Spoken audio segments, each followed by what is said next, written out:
Hello, beautiful listeners. This is Johanna Dos Santos from Mindful Counseling.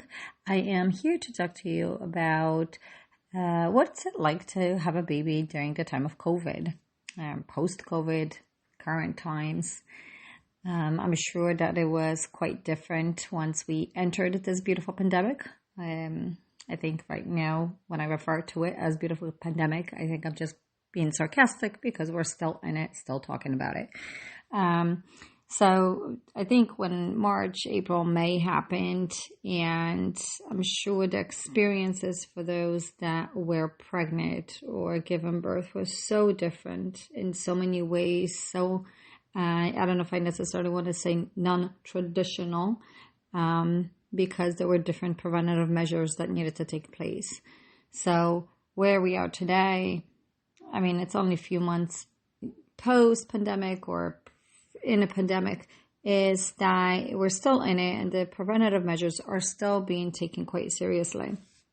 So I'm just here to talk to you about of how the parents are feeling and what are some of the arising questions that are going on and what is it that we can do about it as new parents.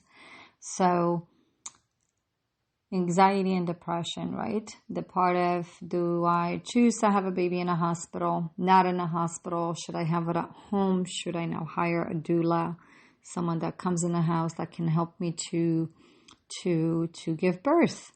And I have seen a lot of questions. I have seen a lot of feelings that are coming up with women who are pregnant, and most of the feelings are really the anxiety. The anxiety is part of the depression. And the reason why I focus on those two is because the anxiety of not fearing that you'll get sick, which goes for everyone, but for a pregnant woman, as well as her husband, partner, is the fear of getting sick and will this affect my baby? And second being is following up with your doctor appointments, your prenatal, the birthing plan, the visits with your OBGYN during your pregnancy. And how most of the time, because of what's going on, women are going in alone instead of with their partners, what it mostly was. So now women are going into their OBGYN appointments, having to hear the baby's heartbeat, watching the ultrasound, and now in order for them to at least somehow be involved with their partners, and as they're recording these sessions, which is great, which is really great, because they find a way to still have their partner there while experiencing this pregnancy alone in some ways. So a lot of things have changed, right? From the things that we used to do, what was considered a norm, to what we are not used to do, and yet it is now considered the norm.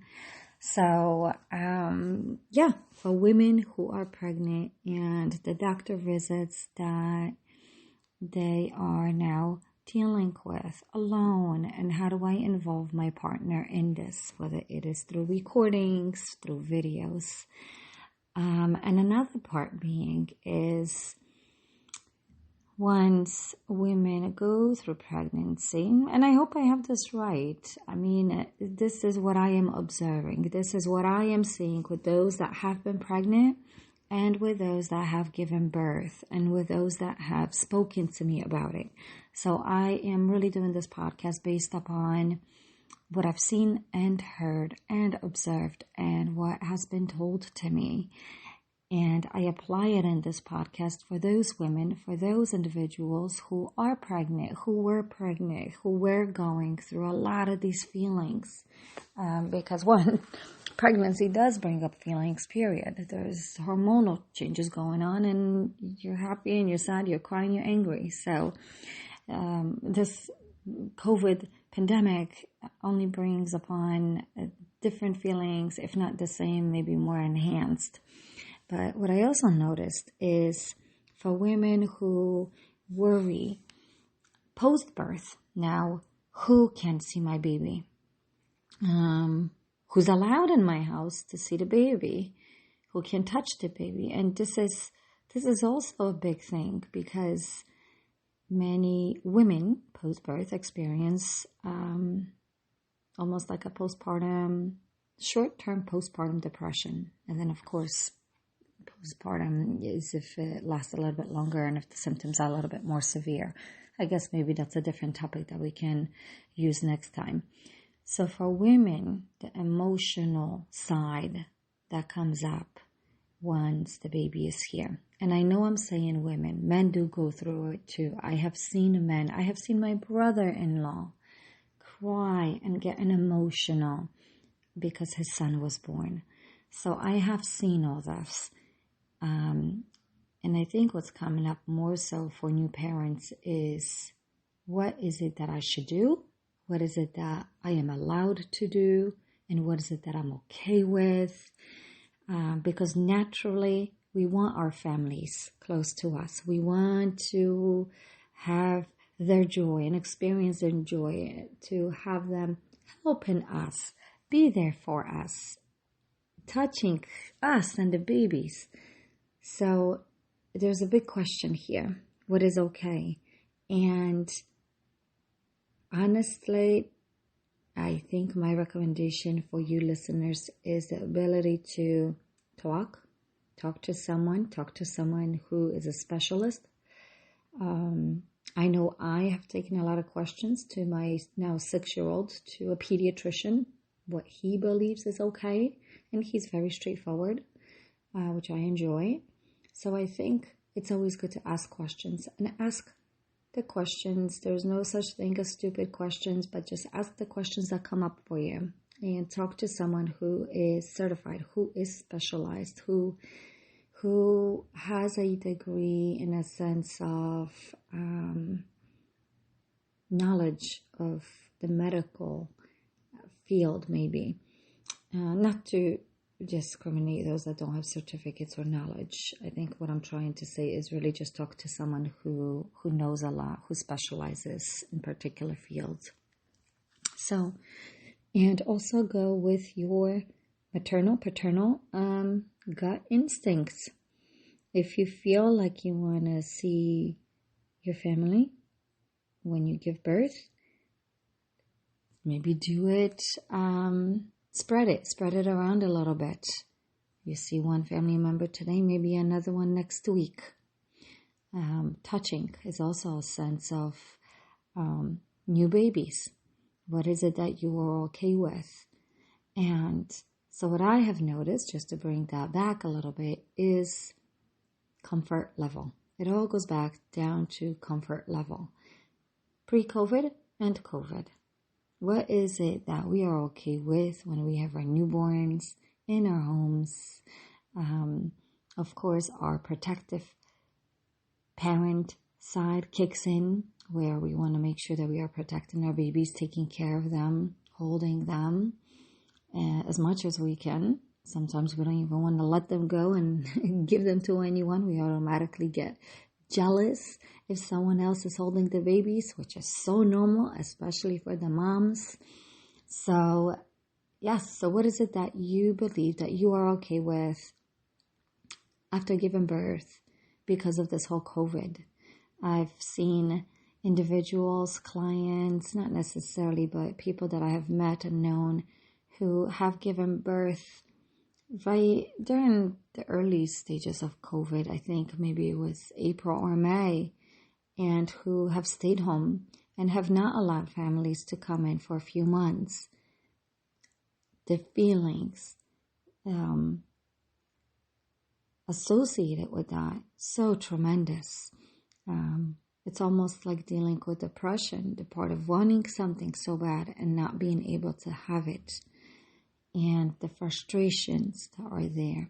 Yet the ability to use what we possibly can, and that is video calling, FaceTime, whatever devices you may have to communicate with your families, if you choose, in fact, not to see them in the first beginning stages after you have the baby. So, anxiety and depression that comes up while pregnant, as well as the anxiety that comes up after pregnancy during time of COVID. Know that some of these questions that are known, the anxieties and the depression, is extremely normal. There is no such thing as weirdness or things that can make you feel a certain way, because all of this is very normal. Many women have a tendency to question if they're doing a good job, if they're being good moms, parents, because of the choices that they are making. And these questions are also very normal. Once you give birth, you have a lot of racing thoughts going on, because now you are a parent. You're trying to figure out what it is that you can do now to take care of your baby.